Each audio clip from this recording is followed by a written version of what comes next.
thumbs up for the go-getters, the ambitionless, appear station. Hey folks, I'm outdoors in West Ham Park today. It's nice and cold, so I'll make this pretty quick. I just want to answer a few questions about shin splints that I seem to keep getting from quite a few of you.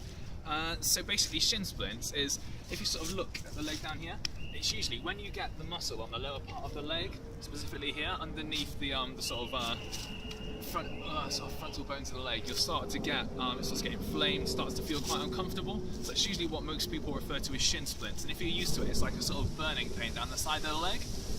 So in terms of cure and prevention for this, what we're looking for is to cure shin splints. Essentially, it's nothing too fancy. It's just rest, ice, elevation. So make sure you're going home, you're icing it regularly, and you're sort of taking a step away. So if you're doing quite a lot of running, quite a lot of impact sports, try to minimize, if not completely reduce them, just for a few weeks to give it a chance to heal. In terms of prevention though, there's a few things you can do to really prevent yourself getting shin splints and stopping your exercise.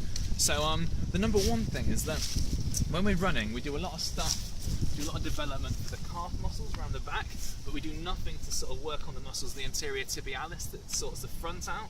So usually what we get is this muscular imbalance. So a simple exercise we can do is actually just walking on the heels. So if we step up, pointing those toes towards the shin bone, just walk like this for a few meters each day. What we're doing is we're isolating the muscle along the front of the shins, we're making it stronger, preventing that imbalance and also helping to prevent shin splints along the way.